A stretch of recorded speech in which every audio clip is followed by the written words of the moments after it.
நதி தலைப்பு வந்து நதின்னு கொடுத்து அறிஞர் என்ன பேசுறாரு. அவருடைய பேச்சை பத்தி எழுதும் போது நான் முதல்ல என்ன தப்பா எழுதிட்டாரேன்னு நினைச்சேன். என்ன எழுதியிருக்காருன்னா, விழாவில் ஓடையாய் ஓட ஆரம்பித்தது பேச்சினார். ஓடைன்றது என்னது? நதி. நதின்றது பெருசா வரும் இல்லையா, ஓடைன்றது சிறுசா வரும். கரெக்டா? ஓடை சின்னதா இருக்கும் இல்லையா, அதெல்லாம் நாங்க எங்க சார் பார்த்தோம், மழையவே காணும். ஓடை சின்னதா இருக்கும். ஓடை வலுத்தால் தான் நதி, ஓடை வலுத்தால் அருவி, அருவி வலுத்தால் நதி. அப்போ அறிஞரனோட பேச்ச போய் ஓடைக்கு போய் கம்பேர் பண்ணிட்டாரு.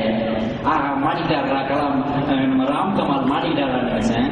அடுத்த வரி போடுறாங்க, விழாவில் ஓடையாய் ஓட ஆரம்பித்த பேச்சு வெள்ளமாய் வந்து உள்ளமெல்லாம் கொள்ளையடித்தது. அட என்ன அடைமலையா, அடடா அடடா அடமலடா. அது அப்பவே இருக்கு. அட என்ன அடைமலையா, அதுக்கும் மேல ஒரு வரி போறாரு. அடைமலையா இல்லை தேன் அடைமலையான்னு. அப்புறம் திருச்சி சென்ட் ஜோசப் காலேஜில் போயிட்டு அங்க படிச்ச ஆசிரியர்கள் பேர் என்ன சொல்றாரு. பேராசிரியர் சின்னத்துறை, கிருஷ்ணமூர்த்தி, அவங்க எல்லாம் அணுவின் ஆழம் வரை என்னை அழைத்து சென்றனர். வானியல் புத்தகங்களில் வசிக்க ஆரம்பித்தேன் என்ற ஒரு வார்த்தையை போடுறாரு. வானியல் புத்தகங்களை வாசிக்கிறேன், புத்தகங்களை வாசிக்கதான் முடியும், புத்தகங்களில் வசிக்க முடியுமா? அப்ப எந்த அளவுக்கு இன்வால்வ் அதை படிச்சாருன்றதுக்காக வாசிக்கிறேன்ற வார்த்தையை ஒரு காலை உருவிட்டு வசிக்கிறேன்னு போடுறாரு. அற்புதமான வார்த்தை. மான் பற்றி தேன் ஊற்றி குடிப்பேங்க. அப்படி ஆசிரியர்கள் மேல அவ்வளவு தெரியும் அவருக்கு.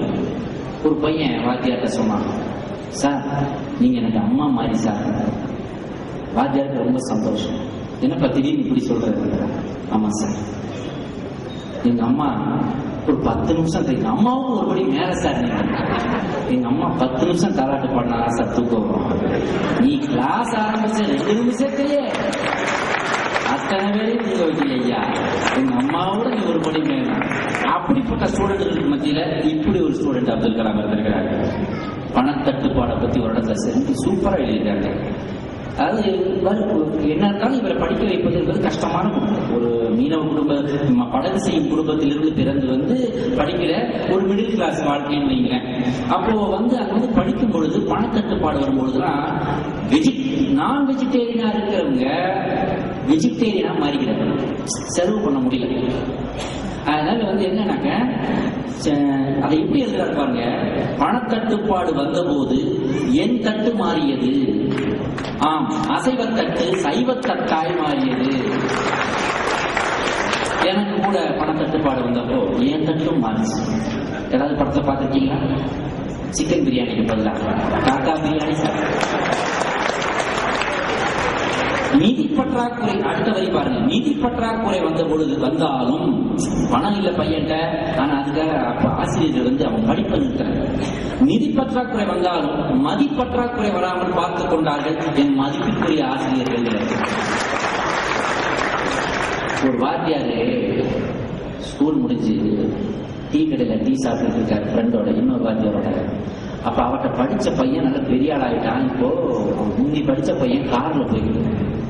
இப்ப இவர் சொன்னாரு, அதுவும் கார்ல போறானே அவன் ஸ்டூடெண்ட் தான், பார்த்தா ஏத்திட்டு போயிருப்பான். இவர் சொன்ன பார்த்தா கண்டிப்பா ஏத்திட்டு தான் போவாங்க. புரிஞ்சவங்க புரிஞ்சுக்க.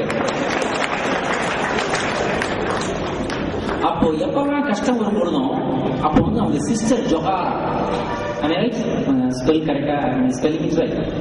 உன் அன்பு சகோதரி ஜொஹாரா அப்படின்னு ஒரு வார்த்தை. என்ன சொல்றாங்க? படகு கட்டும் தந்தை உன் படிப்பு செலவு கட்ட தவிர்த்த பொழுது. படகு கட்டுறாரு, ஆனா படிப்பு செலவு கட்ட முடியல. அவங்க அப்பா வர படகு கட்டும் உன் தந்தை உன் படிப்பு செலவு கட்ட தவிர்த்த பொழுது அடகு வைத்து கொடுத்தது யார்? அன்பு சகோதரி ஜொஹாரா.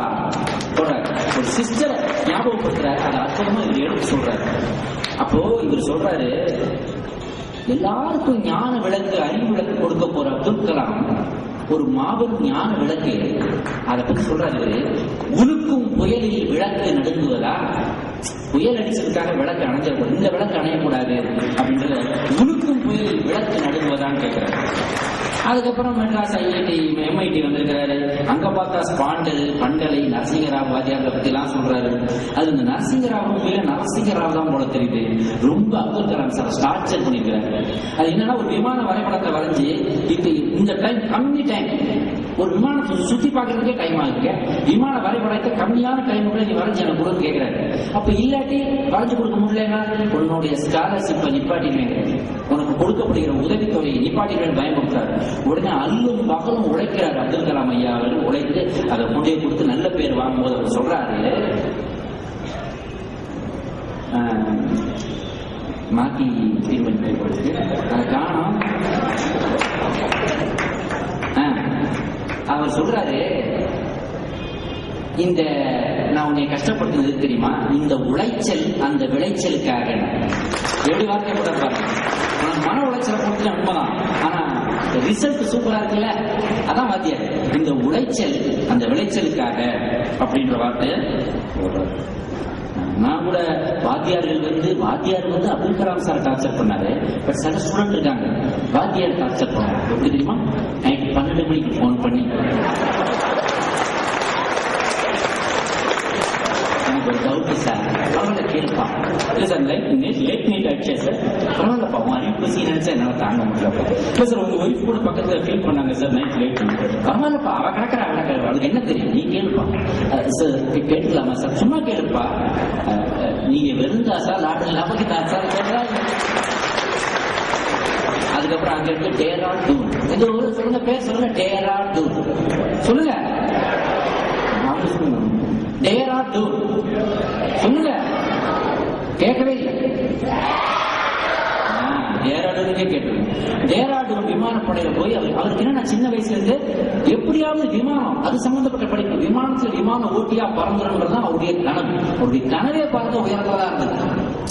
அவருடைய கனவே ஏம் ஹை திங்க் பிக் அப்படின்றதுதான் அப்துல் கலாமின். உள்ளுவதெல்லாம் உயர் உள்ளதுன்னு சொன்ன மாதிரி அவர் ரொம்ப உயரத்துலதான் யோசிச்சிருக்காரு. அதுக்காக அவருடைய கனவு.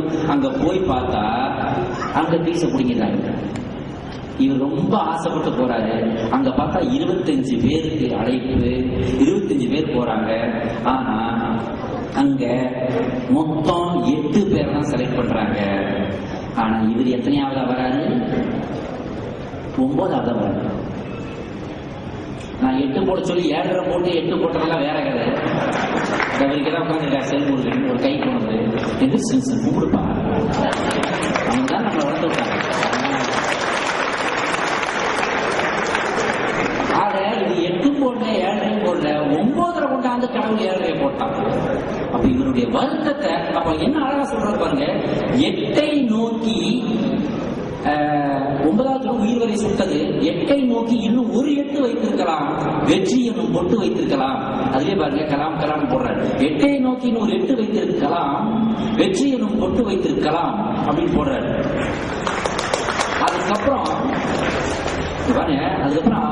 அந்த வாழ்க்கையில முக்கியமா ஒண்ணு நினைச்சு அது கிடைக்கலன்னு ஒண்ணு ஸ்டூடெண்ட்ஸ் எல்லாம் சூசைட் பண்ணிக்கிறாங்க. இப்போ +2ல மார்க் கம்மியாச்சுனாக்க சூசைட் பண்ணிக்கிறாங்க.